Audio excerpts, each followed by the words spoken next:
Hello dear students, UP board class 10th के math का previous year paper हम लोग इस वीडियो में सॉल्व करेंगे। तो ये 2024 में जो पेपर हुआ था, ये इसका पेपर कोड देखिए, ये पेपर कोड देख लीजिए। तो इसमें किस प्रकार से प्रश्न आएंगे, देखिए खंड आ और खंड बा दो खंड में आता है। खंड आ में 20 ऑब्जेक्टिव प्रश्न होते हैं जिनको जो है ओएमआर शीट पर आंसर देना होता है। ओएमआर शीट पर कैसे आंसर देंगे हम, इसको भी यहाँ पे हम समझते चलेंगे एक एक, ठीक है। और दूसरी बात, ये खंड बा में जो है, अच्छा खंड आ ये 20 ऑब्जेक्टिव प्रश्न होंगे 20 नंबर का, और खंड बा ये 50 नंबर का होगा, ठीक है। खंड बा में 50 नंबर का ये वर्णनात्मक जिसमें लिखने को होगा आपको, ठीक है। तो चलिए ये चीज़ें हैं, और प्रश्न पत्र के आरंभ से लिख करके क्रम से कितने खंड हैं उनको करते जाइए। करने हैं सभी खंडों को, उसमें सामने दिया रहेगा कि इसमें कितना खंड करना होगा, और वो भी फिक्स है ना। कैसे है, किस प्रकार, देखिए खंड सम्मुख अंक दिए होंगे, आरंभ कीजिए, आरंभ से अंत तक एक एक प्रश्न को करके करते जाइए। जो ना आता हो उस पर समय नष्ट न कीजिए। यदि रफ कार्य के लिए स्थान अपेक्षित है तो उत्तर पुस्तिका के बाएं पृष्ठ पर कीजिए और फिर उसे काट दीजिए, ठीक है। उस पृष्ठ पर कोई हल ना कीजिए, बात समझ रहे हैं। जिस पर रफ करना है उस पर रफ करके काट दीजिए, और उस पर कोई प्रश्न, किसी भी प्रश्न का आंसर उस पर मत लिखिए जिसको आपने बाएं पेज पर, ठीक है, बाएं पेज पर आपको रफ करना है तो रफ कर लीजिए, उसको काट दीजिए, उस पर नया प्रश्न कोई और नहीं लिखना है, ठीक है। चलिए, जिन प्रश्नों के हल में चित्र खींचना आवश्यक है उसमें स्वच्छ एवं शुद्ध चित्र अवश्य खींचिए। बिना चित्र के ऐसे हल अपूर्ण व अशुद्ध माने जाते हैं, ठीक है। जहाँ चित्र की आवश्यकता वहाँ चित्र भी आपको बनाना है, ठीक है। तो चलिए एक एक प्रश्नों को सॉल्व करते हैं हम खंड आ में, ठीक है। इस वीडियो में हम लोग खंड आ के 20 ऑब्जेक्टिव प्रश्न सॉल्व करेंगे। और खंड बा में देखिए, खंड बा में क्या होता है कि एक पहला वाला जो प्रश्न होता है खंड बा जिसमें लिखने को आता है, उसमें जो है एक एक नंबर का होता है 6 प्रश्न। तो उन 6 प्रश्नों को इस वीडियो में हम लोग सॉल्व करेंगे। और खंड बा के दूसरे में जो है वो 4-4 नंबर का आता है, और फिर तीसरा, चौथा और पांचवा ये 6-6 नंबर के आते हैं। इसमें 2-2 प्रश्न दिया रहता है, एक एक करना होता है, ठीक है। तो खंड बा में केवल पहला वाला भाग इस वीडियो में हम लोग सॉल्व करेंगे। अगले वीडियो में दूसरा, तीसरा, चौथा और पांचवा प्रश्न अगले वीडियो में सॉल्व करेंगे, ठीक है। तो चलिए ऑब्जेक्टिव सभी प्रश्नों को फटाफट एक एक करके देख लेते हैं हम लोग। तो ये आपका पहला प्रश्न देख पा रहे हैं, किसी वृत्त के, क्या करें, किसी वृत्त के बाह्य बिंदु से खींची जाने वाली स्पर्श रेखाओं की संख्या बतानी है। बाह्य बिंदु से, देखिए कोई वृत्त खींच लें, चलिए हम चित्र बना के आपको अच्छे से समझाते चल रहे हैं। ये वृत्त हो गया, इसके बाह्य बिंदु से कोई स्पर्श रेखा खींचनी, मान लो कोई ये बाह्य बिंदु है, यहाँ से ये स्पर्श रेखा ले लो इधर, ठीक, ये स्पर्श रेखा हो गई। दूसरी स्पर्श रेखा यहीं से ये वाली ले लो। तो इससे ज़्यादा किसी एक बाह्य बिंदु से और कोई दूसरी स्पर्श रेखा और ज़्यादा नहीं खींची जा सकती। यदि आप कल्पना करें कोई और रेखा हो, कहीं से भी आप खींचना चाहें, तो वो रेखा जो है छेदक रेखा हो जाएगी। मतलब वृत्त को 2 बिंदुओं को से होकर के जाएगी, वृत्त पर स्थित 2 बिंदुओं से होकर के जाएगी। इन दोनों रेखाओं के अलावा कोई दूसरी रेखा यदि आप खींचेंगे, समझ रहे हैं, तो इसका मतलब ये वाली रेखा इसमें नहीं खींची जा सकती। तो 2 स्पर्श रेखाएं खींची जा सकती हैं, तो 2 हो गई, ठीक है। और एक बात और, ये स्पर्शी जो है त्रिज्या पर, देखिए ये हमको जो है प्रश्न को सॉल्व ही नहीं करना है, एक एक प्रश्न को ऐसे सॉल्व करना तो उससे रिलेटेड जो भी कुछ आए आप आसानी से एग्जाम में लिख पाएँ, उसका आंसर दे पाएँ, ठीक है। चलिए यही एक बात और समझ लेते हैं कि वृत्त की जो स्पर्श बिंदु पर स्पर्श रेखा होती है, स्पर्श रेखा जो होती है वो स्पर्श बिंदु से होकर जाने वाली त्रिज्या पर लंब होती है, समझ रहे, ये क्या होती है, लंब होती है। यहाँ से अगर और त्रिज्या खींचे तो ये भी क्या होगी, लंब होगी, ठीक। चलिए अगला प्रश्न देखते हैं। इसमें कितनी 2 स्पर्श रेखाएं हैं। इसमें जो है जिनका पेपर हमने लिया है उन्होंने जो है इसका आंसर 2 दिया था, मान लो सही दिए हैं, ठीक है। चलिए आगे देखते हैं। अच्छा, इसका आंसर आप कैसे देंगे, ये उत्तर पुस्तिका आपकी है, ठीक है। तो इसमें जो है भरने का तरीका यहाँ बताएं, पेपर कोड और सब आपको इसे मिलेगा। तो यहाँ पे प्रश्न पत्र मार्क सीरीज, ठीक है। तो यहाँ पे जो है आप पहला अक्षर भरेंगे, यहाँ पे दूसरा अक्षर भरेंगे, ठीक है। और ये देखिए 20 प्रश्न हैं, ये कितने प्रश्न हैं, 20 प्रश्न हैं। तो 20 प्रश्नों के देखिए ऑब्जेक्टिव यहाँ पर दिया हुआ है, ऑब्जेक्ट, और इसका आंसर कैसे देना समझिए। जैसे पहला प्रश्न अभी हमने सॉल्व किया, इसमें बी वाला सही है ना, तो क्या करेंगे, इसमें बी को काला करेंगे पहले वाले में। देखिए क्रम संख्या पहला, ये नहीं कि पहले में बी वाला सही है तो बी वाला कहीं भी भर दो, नहीं, पहला वाला प्रश्न है तो पहले का बी भरना है, वो भी नीले या काले पेन से। प्रयास करिए, चाहे काले पेन से या फिर नीले कलर के पेन से इसको भरना है। बी को यहाँ भरेंगे और यहाँ ये जो उत्तर लिखा हुआ है पहले में यहाँ बी सही है ना, तो यहाँ बी भी लिख दीजिए। ठीक, इतना काम आपको करना है। चलिए अब देखते हैं दूसरा प्रश्न। दूसरे प्रश्न में क्या कह रहे हैं, बिंदु 7, 3 की वाई अक्ष से दूरी बताइए। ठीक है, चलिए एक एक प्रश्न को डिटेल में अच्छे से हम समझते चलेंगे। ये आपकी हो गई वाई अक्ष। ठीक, एक और खींच लेते हैं यहाँ पे एक्स अक्ष। ठीक है, तो चलिए अच्छे से जो है डिटेल में पूरा सॉल्व करके हम इसको समझते हैं। देखिए अभी इसका आंसर आप केवल 1 सेकंड में देंगे, है ना, तो इसका तो आंसर देंगे ही। इस टाइप का यदि कोई और प्रश्न आ जाए तो उसका भी आंसर बहुत ही आसानी से निकाल पाएंगे। देखिए यहाँ 0 होता है, 1 2 3 4 5। ठीक, -1 -2 यही ना होता है, और ऊपर क्या होता है 1 2 3 4 और नीचे -1 -2 ऐसे करके होता है। अब देखिए x अक्ष पर 3 क्या ढूंढना है, 7, यानी x अक्ष पर 7 y अक्ष पर 3। ठीक, तो x पे 7, ये मान लो 6 और बढ़ा लो, ये आपका हो जाएगा 7 तक आना है इसमें ना, कम करिए, ये 6 7 तक। ठीक, तो x अक्ष पर 7 y पर 3, ऊपर जाइए y पर 3, यही ना हुआ। अब ये बिंदु जो है, समझिए ये बिंदु जो है x अक्ष से कितनी दूरी पर है, x अक्ष से कितनी दूरी पर है, ये लो ये।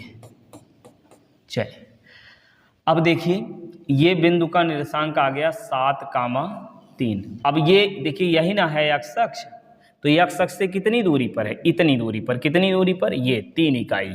ठीक है, x अक्ष से 3 इकाई दूरी पर है। और y अक्ष से कितनी दूरी पर है, 7। समझ रहे हैं, y अक्ष से कितनी दूरी पर है, 7। देख पा रहे हैं, ये 7 x अक्ष पर चली गई दूरी, ये 7 है। x अक्ष पर चली गई दूरी 7 है, तो x अक्ष पर चली गई दूरी जो होती है वो y अक्ष से दूरी होती है। y अक्ष से कितना, 7 इकाई x अक्ष पर चला है, तो y अक्ष से दूरी कितनी हो जाएगी, 7। यदि इसी में कहा जाए x अक्ष से कितनी दूरी होगी, तो x अक्ष से दूरी हो जाएगी 3। बात समझ में आया। चलिए तो इसका कौन सा ऑप्शन सही होगा, ये पहला वाला। ठीक, इसमें भी पहला वाला आंसर सही होगा। अब इसका उत्तर कैसे लिखेंगे, देखिए दूसरे में पहला सही है ना, तो यहाँ पे क्या करेंगे, इस ए को काला कर देंगे, इस ए को काला कर देंगे, ये लो इसको काला करिए। अब दूसरे में यहाँ पे आप लिखिए क्या, यहाँ दूसरे में हम लिखेंगे ए। ठीक, ये हो गया ए। ठीक है, चलिए आगे प्रश्नों को सॉल्व करते हैं। तीसरा वाला समझ में आ गया ना कैसे भरना है। अब हम क्वेश्चन केवल सॉल्व करते चल रहे हैं, कैसे भरना आपको आइडिया हो गया होगा। ठीक है, चलिए नहीं हुआ होगा तो बताइएगा, अगला पेपर सॉल्व करेंगे तो उसमें फिर से बता देंगे आपको। P sin theta equal to Q cos theta, तो कोसेक थीटा का मान बताइए। देखिए ध्यान समझिए भाई, P sin थीटा प्लस बराबर Q cos थीटा, तो कोसेक का मान निकालना। तो एक काम करिए कि कई तरीके से इसको सॉल्व कर सकते हैं ना।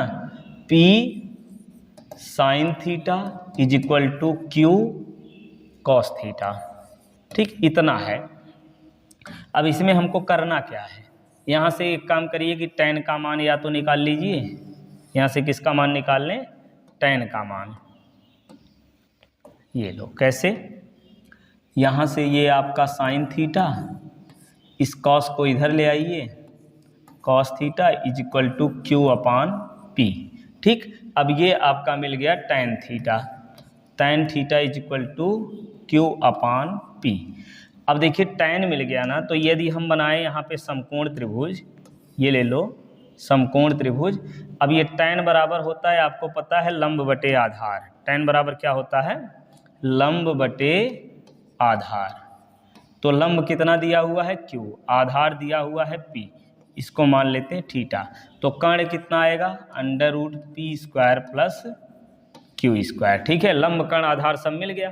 तो पूछ क्या रहे हैं, कोसेक थीटा। हम लोग जानते हैं साइन बराबर लंब बटे कर्ण, तो कास बराबर कोसेक बराबर कर्ण बटे लंब होगा, क्योंकि साइन का उल्टा कोसेक होता है ना। चलिए ये देखिए यही ना होता है, लाल बटे कका। तो साइन क्या है, लंब बटे कर्ण, कास आधार बटे कर्ण, tan लंब बटे आधार। ठीक है। और ऊपर से नीचे से ऊपर की ओर जाएंगे तो कोसेक सेक कॉट हो जाएगा। ये हो गया साइन कॉस टैन, और इधर कोसेक सेक कॉट। तो कोसेक का क्या होगा, कर्ण बटे लंब। साइन का क्या होता है, लंब बटे कर्ण। साइन बराबर लंब बटे कर्ण, तो कोसेक बराबर कर्ण बटे लंब। कॉस बराबर आधार बटे कर्ण, तो सेक बराबर कर्ण बटे आधार। टैन बराबर लंब बटे आधार, तो कॉट बराबर आधार बटे लंब। ये होता है। अब यहाँ जरूरत किसकी है, कोसेक की। तो यहाँ कैसे सोचेंगे, साइन बराबर लंब बटे कर्ण, तो ये हो जाएगा कर्ण बटे लंब, कर्ण बटे लंब हो जाएगा भैया, ये कर्ण बटे लंब। कर्ण कितना है, under root p square plus q square, और बटे लंब कितना है, क्यू। तो ये वाला देखिए कहाँ पर है, ये P square plus q square upon Q. ठीक है, तो कौन सा ऑप्शन इसका सही होगा, इसका भी ए वाला ऑप्शन सही है। ठीक है, चलिए भर दें इसको भी। चलिए कैसे भरेंगे आपको आइडिया हो गया होगा। ये ले लो, इसको कौन सा सही था, पहला ना, तीसरे में कौन सा सही था, पहला।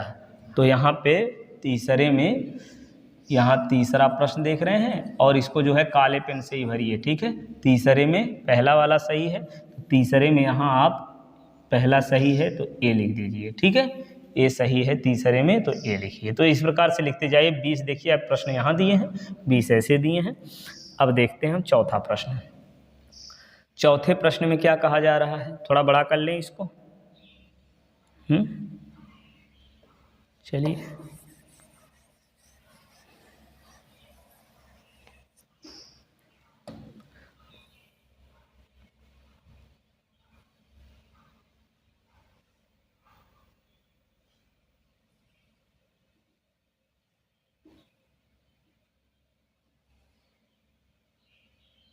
चलिए अब यहाँ से इन प्रश्नों को एक एक करके हम लोग सॉल्व करेंगे।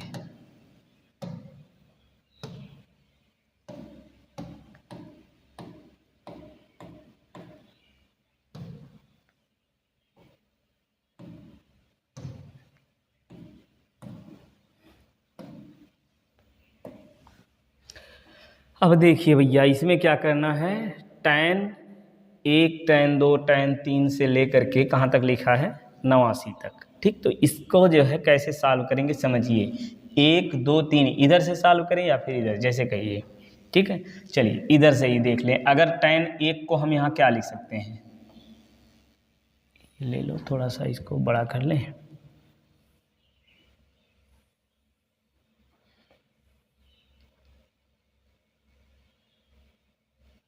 ये tan 1 को क्या लिख सकते हैं भाई, tan 90 माइनस 89, 90 में से 89 घटाइए कितना आएगा, 1 आएगा ना। और tan 2 को क्या लिख सकते हैं, tan 90 माइनस 88। ठीक, और फिर tan 3 को लिख सकते हैं tan, चलिए रहने दीजिए, tan 3 छोड़ ही देते हैं, कितना करेंगे, और फिर डॉट डॉट। ठीक, डॉट डॉट सब गुणा करके लिखा हुआ है, tan कितना 88 और ये tan 89, देख पा रहे हैं। अब ये tan 90 माइनस थीटा का क्या होता है, cot थीटा, ये आएगा cot 89 इंटू cot 88। अब गुणा करके ऐसे करते जाएंगे, 87 86 85 ऐसे करके क्रमशः कहाँ तक आएगा, यहाँ तक आ जाएगा। ठीक है, तो इससे पहले ये 87 आएगा, यहाँ tan 87, ये इसका आएगा क्या, cot 87। ठीक, तो सारे के सारे गुणा करने पर कट जाएंगे। कैसे कटेंगे देखिए, cot का क्या होता है, cot का होता है 1/tan, तो ये tan 88 cot 88 ये कट जाएगा, ये 88 और ये 89 सब कट जाएंगे, तो बचेगा 1। कितना बचेगा, 1 बच जाएगा। समझ में आ गया होगा, नहीं आया हो तो कमेंट करके आप लोग पूछ सकते हैं, इसको फिर से बता देंगे। ठीक है, तो पहला हो गया। चलिए अब पांचवा देखते हैं, द्विघात समीकरण। यदि समीकरण इतना के मूल बराबर है तो पी का मान बताइए। मूल बराबर है तो क्या होता है, अभिव्यक्त कर शून्य होता है, मूल समान है अतः अभिव्यक्त कर शून्य होगा। तो अभिव्यक्त कर b² - 4ac बराबर 0। b का मान कितना लिखेंगे, 5 का स्क्वायर -4, a का मान 3 और c का मान -q बराबर 0। सॉल्व करिए, ये आया आपका 25 और ये प्लस 4 तियाँ 12 q बराबर 0। ठीक है, तो अब ये बन जाएगा कितना, 12 q बराबर 25 -25 हो जाएगा, तो q बराबर आया आपका -25/12। ठीक है, तो -25/12 कहाँ दिया हुआ है, -25/12 यानी ए वाला ऑप्शन इसका सही है। ठीक, आगे बढ़े, 5वां हो गया आपका। अब देखते हैं ये 6वां प्रश्न, थोड़ा बड़ा कर लें।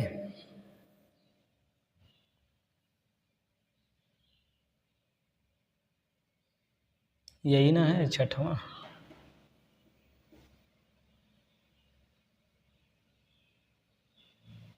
पाँचवां हो गया, 6वां देखिए।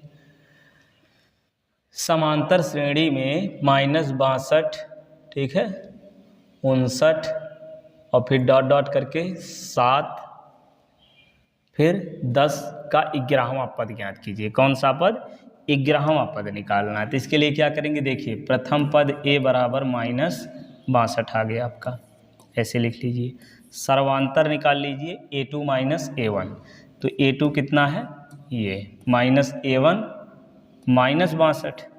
अब इसको सॉल्व करेंगे तो क्या मिलेगा, -5 9 और ये +62।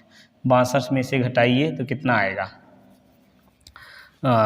3 आएगा। ठीक है, तो ये 3 मिल गया, डी का मान। 11वां पद पूछ रहे हैं यानी n बराबर 11। अब 11वां पद निकालिए, a11 बराबर a + 10d। ठीक, यही ना होता है। यदि आपने जो है पिछला वीडियो जिसमें टोटल फार्मूला बताया गया वो नहीं देखे तो ज़रूर देख लीजिए। ठीक है, तो आपको जो है सारे फार्मूले एक बार में याद हो जाएंगे, फिर ये सॉल्व करेंगे तो और भी आसानी से समझ में आएगा। चलिए, -62 + 10 गुणे डी का मान कितना, 3। सॉल्व करिए, -62 और +30, तो ये घटेगा, आएगा 2 3 यानी 32। 11वां पद आएगा -32 यानी बी वाला ऑप्शन इसका सही होगा। ठीक है, चलिए अगला देखते हैं। PE बराबर 0.05, तो P डॉट E का मान निकालना, मतलब प्रायिकता दी हुई है, किसी घटना के होने की प्रायिकता दी हुई है, ना होने की पूछ रहा है। ठीक है, तो फार्मूला क्या होता है, किसी भी घटना के होने की प्रायिकता, ठीक है, होने की प्रायिकता और ना होने की जो प्रायिकता होती है, दोनों का योग होता है 1। कितना होता है, 1। अब ये PE का मान जब यहाँ आप रखेंगे 0.05, तो वो इधर आएगा, घट जाएगा। ठीक है, P डॉट E बराबर कितना बनेगा, 1 माइनस PE, और PE का मान 0.05। अब इसको घटा करके आप इसका आंसर लिख लीजिए। ठीक, चलिए घटाया जाए। इसको घटाएंगे 1.00 ऐसे लिखिए, फिर 0.05 ऐसे लिख के फिर घटाइए, है ना। तो ये आएगा 10 में से 5 गए 5। घटाने के लिए देखिए दशमलव के नीचे दशमलव लिखना होता है, तो 1 है ना, तो 1 के बाद दशमलव माना जाता है। अब ये 10 हो गया, 10 में से 5 गए 5, यहाँ बचा 9। 9 को उतारिए 0.0, ठीक है, तो 0.95 ये आ गया आपका। प्रायिकता में ये बात याद रखनी कि किसी भी घटना के होने या ना होने, कोई भी प्रायिकता जो है वो 1 से अधिक नहीं होती है, 1 से अधिक कभी भी नहीं होती है। ठीक है, और किसी भी घटना के होने और ना होने की प्रायिकताओं का योग सदैव 1 होता है। ठीक, चलिए आगे देखते हैं। एक थैले में 3 लाल और 5 काली गेंदें हैं। इस थैले में एक गेंद यादृच्छिक निकाली। यादृच्छिक मतलब एक थैले में 3 लाल और 5 काली गेंदें हैं, उसमें से हाथ डाल करके कोई भी गेंद आ सकती है, उसको निकाला जाता है। ठीक है, कोई गेंद निकाला जाता है। अब गेंद के लाल होने की प्रायिकता पूछ रहे हैं, तो लाल होने की प्रायिकता, तो प्रायिकता बराबर होती है, प्रायिकता को चलिए PE से दिखा लेते हैं हम। प्रायिकता बराबर होती है अनुकूल परिणाम, मतलब जो प्रश्न पूछा जा रहा है उसका परिणाम कितना होगा, अनुकूल परिणाम की संख्या और बटे कुल परिणाम की संख्या। अनुकूल परिणाम की संख्या और कुल परिणाम की संख्या। ठीक है, तो अनुकूल परिणाम क्या हो सकता है कि वो लाल हो सकती है, और लाल कितनी गेंदें हैं, 3। कुल कितनी गेंदें हैं, 5 3 8, तो 3/8 ये आएगा। ठीक है, ये सी वाला ऑप्शन इसका सही हो गया। ठीक, यदि आप कहेंगे कि चैप्टर वाइज एक एक करके हर टाइप के क्वेश्चन यदि आप जानना चाहते हैं तो आप कमेंट करके बताइए, तो जितने भी प्रकार के प्रश्न होते हैं सारे प्रकार के एक एक करके प्रश्नों को हम सॉल्व करेंगे, एक टाइप के एक प्रश्न को। ठीक है, चलिए अब ये 8वां हो गया। 8वें के बाद ये समझ में आया ना, नहीं आया तो फिर से देख लीजिए। चलिए ये 8 प्रश्न हो गए। अब इसके बाद आगे देखते हैं ये 9वां। इसमें क्या कहा जा रहा है, देख रहे हैं कि DE समांतर BC, देखिए DE समांतर BC कहा जा रहा है। इसमें थोड़ा सा इसको बड़ा कर लिया जाए। ठीक है, क्या कह रहे हैं कि DE समांतर BC है तो EC का मान, ये मान निकालना। तो देखिए त्रिभुज की है ना, वहाँ डिटेल वाला पूरा सॉल्व कर रहे थे हम लोग, यानी पिछले वीडियो में जब हम लोग सारे फार्मूलों को एक वीडियो में बता रहे थे तो वहाँ हमने ये बताया था जरा अच्छे से। त्रिभुज की किसी एक भुजा के समांतर जो रेखा खींची जाती है अन्य दोनों भुजाओं को एक समान अनुपात में बांटती है। समान अनुपात में बांटने का मतलब ये है कि इधर AD बटे DB, क्या AD बटे DB बराबर होगा AE बटे EC, AE बटे EC के। ठीक है, अब मान रखिए। अभी देखिए मान रख करके लगाएंगे, अभी हम आपको बताएंगे कि देख करके आप इसको कैसे सॉल्व करेंगे। 3.9 बराबर 1.5 बटे EC, देख पा रहे हैं?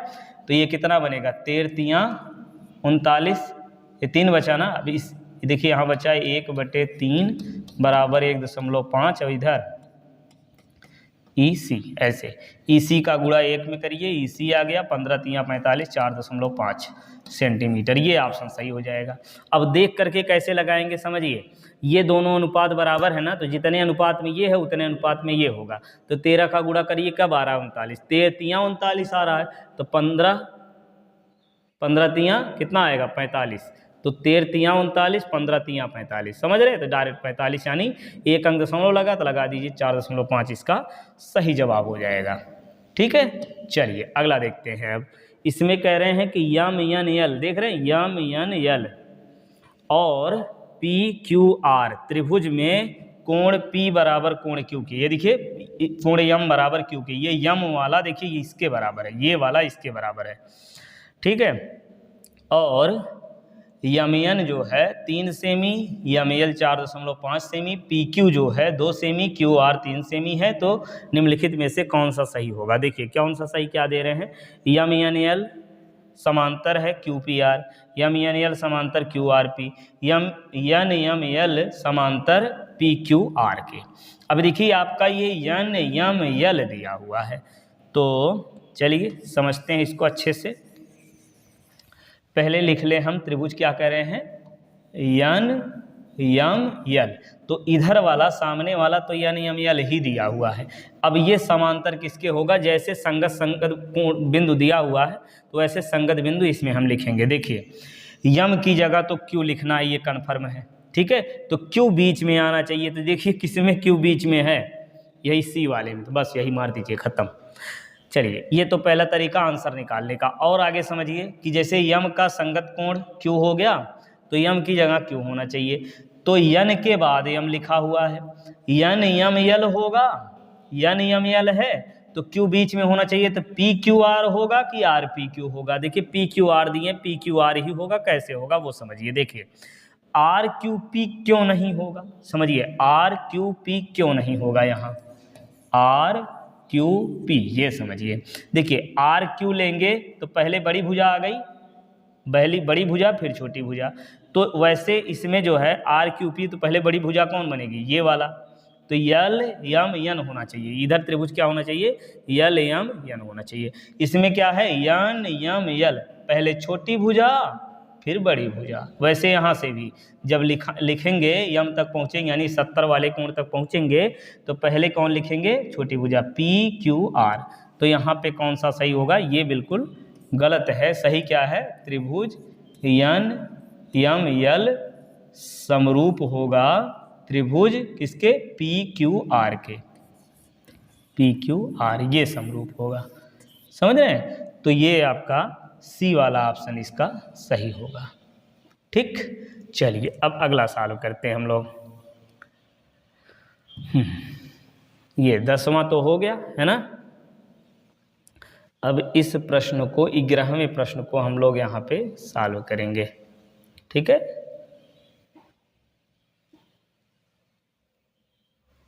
इसमें जो है थोड़ा सा और बड़ा कर दें, कौन सा 11वां प्रश्न देख पा रहे हैं, ये वाला।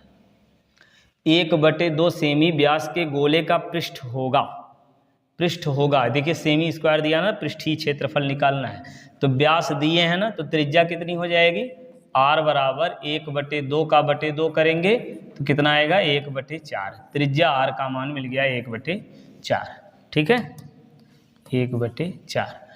अब पृष्ठीय क्षेत्रफल, गोले का पृष्ठीय क्षेत्रफल होता है 4 पाई r स्क्वायर। अब पाई के रूप में ले आना, तो पाई का मान मत रखो, 4 पाई और गुणे r की जगह 1/4 का वर्ग कर लीजिए भैया, तो 1 4 कट जाएगा, आपका 1 4 बच जाएगा, यानी पाई/4 सेमी स्क्वायर आएगा। समझ रहे हैं नहीं समझे, चलिए नहीं समझे समझ लो। ये आपका बचा 4 पाई और ये 4 कितनी बार लिखेंगे, 2 बार, ये लो एक ठो कट गया तो पाई/4 ही तो बचा ना, हो गया। ये बी वाला ऑप्शन आपका ये सही हो जाएगा, ठीक। चलिए अगला देखिए, 6 सेमी त्रिज्या के वृत्त का एक चाप केंद्र पर 30 अंश का कोण बनाता है, 30 अंश का कोण बनाता है, संगत चाप की लंबाई याद कीजिए। ये आपका वृत्त हो गया। इसमें क्या कह रहे हैं कि 6 सेमी त्रिज्या का एक वृत्त है, ये ले लो, 6 सेमी त्रिज्या का एक वृत्त है, एक चाप जो है केंद्र पर कितना 30 अंश का कोण बनाता है, ये कोण जो है 30 अंश है, ठीक। अंतरित करता, संगत चाप की लंबाई याद कीजिए, तो ये वाली चाप की लंबाई निकालनी है। तो संगत चाप की लंबाई के लिए सूत्र क्या होता है, यदि त्रिज्यखंड का क्षेत्रफल पूछता तो θ/360 पाई r स्क्वायर हम लिखते हैं ना। अब ये चाप की लंबाई यानी यहाँ से हो जाएगा 2 पाई r, ठीक। तो रखिए थीटा का मान यहाँ लिखेंगे 30 है ना, और बटे 360, 2 पाई के रूप में ले आना है ना, पाई के रूप में ले आना, तो पाई का मान मत रखो, 2 पाई, r की जगह कितना लिखना है 6 सेमी, ठीक है। चलिए सॉल्व करिए इसको, 0 से 0 काटिए, 3 से काटिए, 3 1 के 3, 3 दूनी 6, अब ये 6 से काटिए, 6 दूनी 12 और ये 2 से 2 कट जाएगा, बचा कितना, इसमें बच गया पाई, ठीक है। तो कौन सा ऑप्शन सही होगा, ये डी वाला, ठीक है। इसका कौन सा सही होगा, ये डी वाला ऑप्शन इसका सही होगा, इस बच्चे ने ये लगा दिया है, समझ में आया। और इसमें कौन सा सही था, ये पाई/4 वाला, ठीक। चले आगे बढ़े।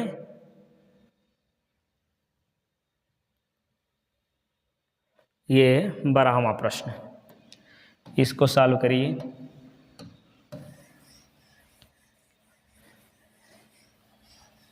इसमें क्या कह रहे हैं देख लीजिए,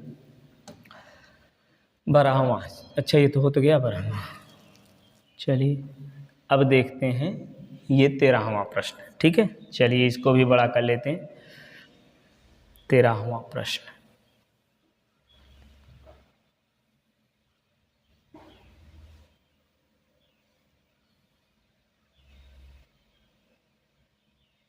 ठीक है, देखिए क्या कहा जा रहा है, और बड़ा कर दें,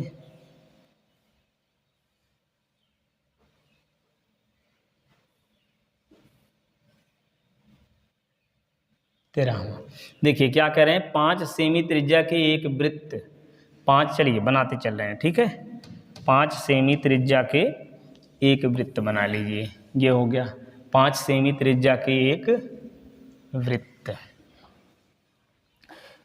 के बिंदु पर खींची गई स्पर्श रेखा PQ केंद्र O से जाने वाली रेखा से बिंदु Q पर मिलती है। देख पा रहे हैं क्या कह रहे हैं कि केंद्र O से, इसका केंद्र O से जाने वाली रेखा से Q पर मिलता है। इसका मतलब ये आपका बिंदु O है और इधर Q है, और Q पर मिलता है किससे, 5 सेमी त्रिज्या वाले वृत्त के बिंदु के बिंदु पर खींची गई स्पर्श रेखा, मतलब यहाँ पे एक स्पर्श रेखा खींचनी है, एक स्पर्श रेखा ये ले लो, स्पर्श रेखा खींचनी है और ये स्पर्श बिंदु इसका क्या है, P हो जाएगा। ठीक है, अब इसमें देख पा रहे त्रिज्या भी मिला लो,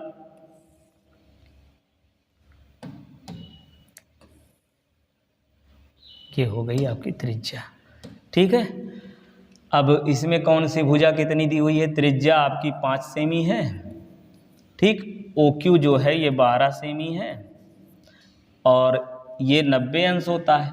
ये PQ पूछा जा रहा है, PQ की लंबाई यहाँ यदि हम यक्स मान लें, क्या मान लें, यक्स, तो 90 के सामने होता है कर्ण, कर्ण का वर्ग यानी 12 का वर्ग बराबर होता है ना, कर्ण का वर्ग बराबर होता है लंब का वर्ग धन आधार का वर्ग। इसमें किसी को भी लंब मान लो, किसको भी आधार मान लो, यानी x स्क्वायर प्लस 5 स्क्वायर हो जाएगा। यहाँ से सॉल्व करिए, 12 बरहियम 144 और ये x स्क्वायर, ये प्लस 25, इस 25 को इधर लाइए, घटा दीजिए। ठीक, 1 4 4 माइनस 25 बराबर x स्क्वायर, तो ये हो गया x स्क्वायर बराबर, ये 14 में से 5 गए 9, 9 5 14 और ये बचा कितना, ये बच गया 3, है ना, कितना बचा है, 3 में से 2 गए 1 और यहाँ 1 ये बच गया आपका, तो x बराबर कितना मिला, 119, 119 ना, अंडर रूट ये मिल गया आपका। ठीक है, ये डी वाला ऑप्शन इसका सही हो गया। ठीक, चलिए आगे बढ़िए भैया। अब कह रहे हैं 14वें प्रश्न में कि संख्या 182 और 78 का HCF निकालिए। ठीक है, इसका क्या निकालना है, HCF निकालना। चलिए निकाल के देखते हैं, इसको मिटा देना, आपको ज़रूरत हो तो पीछे करके लिख नोट कर लीजिएगा। ठीक है, चलिए 1 8 2 और ये 78 है, यही नहीं, कितना है, हाँ, अब 2 से काटिए, 9 दूनी 18 1, ठीक है, और फिर 2 से काटिए इसको, 2 3 6 1 7 और 2 9 18, ये बना। अब ये कितने से कटेगा, 9 1 10 हो गया है, 91, 7 से कटेगा क्या, 7 7 49, 7 से भी नहीं कटेगा जी, HCF पूछा जा रहा है ना, 13 7 91, 13 से कट जाएगा, 13 7 91, 13 3 39, ये हो गया आपका। ठीक है, तो ये क्या HCF निकालना है ना, तो एक काम करिए, पहले इसको ऐसे लिखिए भैया, 182, इसका गुणनखंड ऐसे करेंगे ना, पहले 2 से कटा है, 2 गुणे कितना बचा, 91, 91, 13 7 91, यानी 7 गुणे 13, 13 7 91 गुणे 2 करेंगे, इतना आएगा। और फिर 78 का क्या आया था, 2 से काटे थे ना, तो क्या बचा था, ये बचा था, यानी 13 3 39, तो गुणे 13 हो जाएगा। अब इसका निकालेंगे क्या, HCF, क्या निकालना है, HCF। अब देखिए जो दोनों में है उसको उतार लीजिए, वही हो जाएगा आपका HCF। 2 हो गया और यहाँ से 13, 13 13 दूनी 26, इसका HCF कितना आएगा, 13 दूनी 26 आएगा। देखिए कहाँ है, ये बी वाला, बात समझ में आई, ये वाला होगा इसका। और यदि LCM निकालना होता तो LCM के लिए क्या करते, LCM यदि निकालना होता तो जो दोनों में है, देखिए जो दोनों में है उसको लिखेंगे 2 और फिर ये दूसरा 13 और जो बचा हुआ है क्या 3 और 7, ठीक है, तो इसको गुणा कर देंगे तो आपका LCM आ जाएगा। ठीक है, चलिए अब देखते हैं अगला प्रश्न।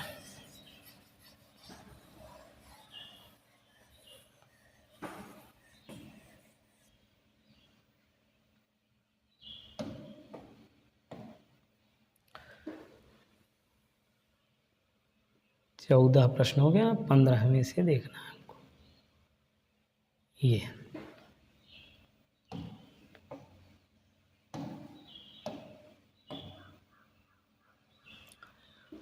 इसमें एक बेलन के आधार की त्रिज्या दी हुई है ना, तो चलिए इसको भी हटा लो यहाँ से पहले। तो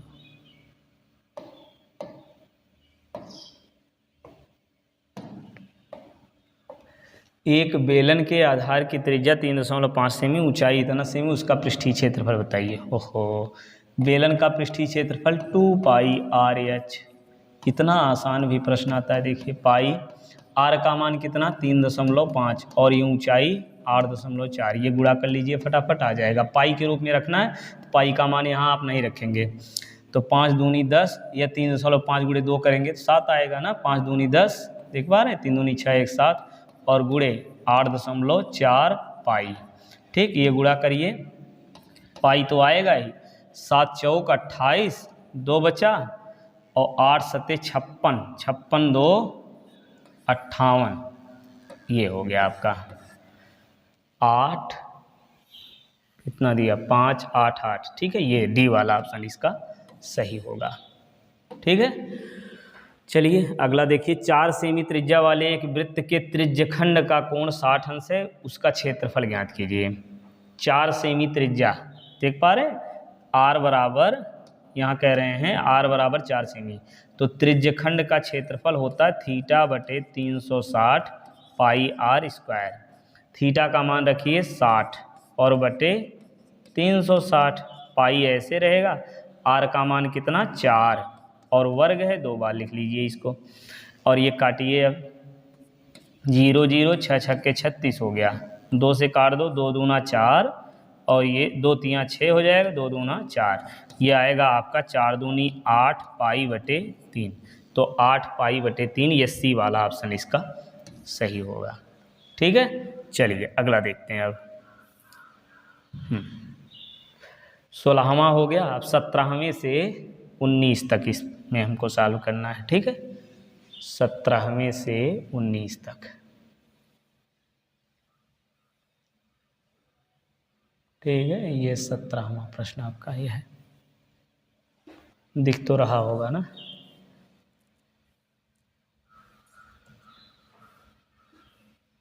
चलिए ये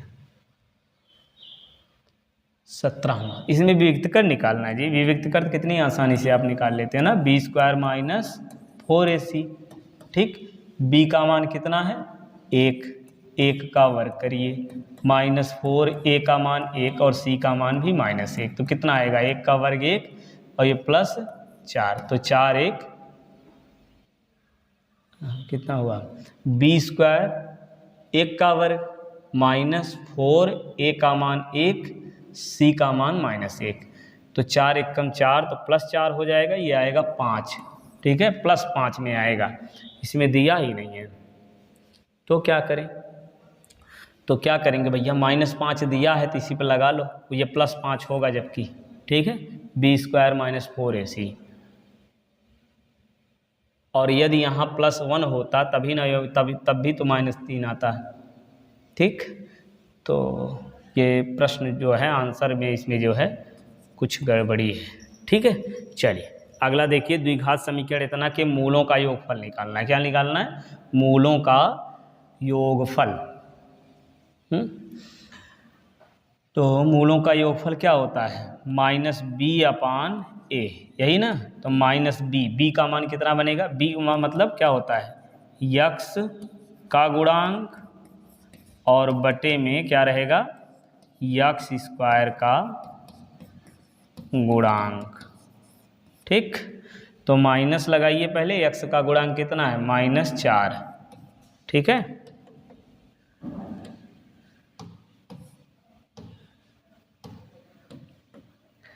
ये लिखिए माइनस, x का गुणांक कितना -4 और बटे में x² का गुणांक 4, तो ये कट जाएगा, आपका आएगा कितना 1। ठीक है, तो ये सी वाला ऑप्शन इसका ये सही होगा। ठीक, चलिए 8वां हो गया। अब देखते हैं 9वां प्रश्न। 9वां, इसमें क्या कहा जा रहा है, देखिए इसमें सारणी का माध्य कितना होगा। वाह भाई वाह, माध्य निकालना है, यानी समांतर माध्य निकालना है, तो ये तो लंबा कैलकुलेशन हो जाएगा जी। चलिए करके देखते हैं।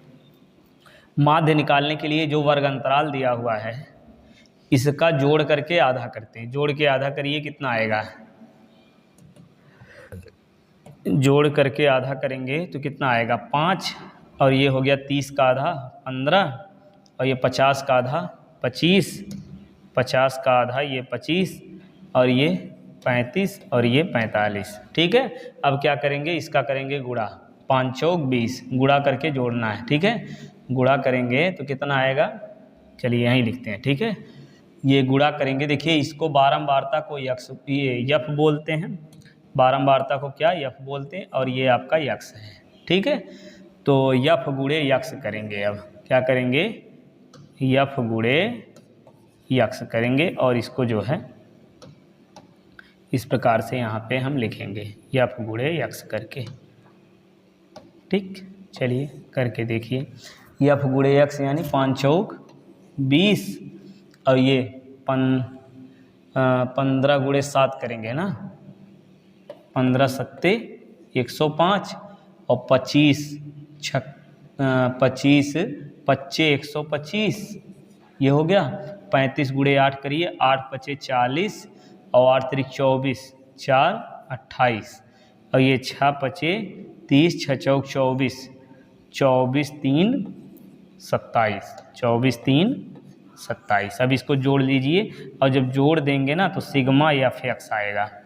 ठीक, और ये यफ वाला जोड़ेंगे तो यहाँ सिग्मा यफ आएगा। चलिए सिग्मा यफ एक्स जोड़िए पहले, 5 5 10 15 हो गया और ये बचेगा 2 2 4 4 8 4 12 12 12 8 20 20 का 0 2 बचेगा, 12 8 20 मतलब 8 क्यों किए हैं, ये हासिल से बचा, ये 8 बना दीजिए। ठीक है, 2 बचेगा, 1 2 4 2 6 और 6 2 8। ठीक है, सिग्मा एफ एक्स आ गया। और सिग्मा एफ जोड़िए, 7 3 10 1 11 4 11 5 16 16 और 16 9 16 4 20 4 24 24 6 24 6 30। ठीक है, सिग्मा एफ एक्स और सिग्मा एफ मिल गया। अब हमको निकालना क्या है, सिग्मा एफ एक्स। क्या फाइंड करना है, सिग्मा एफ एक्स। ये एक्स बार बराबर होता है सिग्मा एफ एक्स अपान sigma F. Sigma F x कितना, 805 बटे 30। ये 30 से भाग दे दीजिए, जो आना होगा आपका आ जाएगा। तो पहले 30 3 90 हो जाएगा, 2 बार तो जाएगा ही। वाह जी वाह। चलिए भैया भाग भी दे दें, 805 भागे 30, 30 दूनी 60, यहाँ बचा 0, 6 2 8 5। ठीक है, तो 3 6 18, 6 बार जाएगा क्या, 6 बार ले जाइए, 0 3 6 18, तो 26 कुछ दिया है जहाँ, वहीं लगा के आगे बढ़ जाइए। ये बी वाला ऑप्शन इसका सही होगा। ठीक है, ये 19वां हो गया। 19वें के बाद ये 20वां वाला इस पेज में है। ये आपका 20वां प्रश्न अब देखेंगे।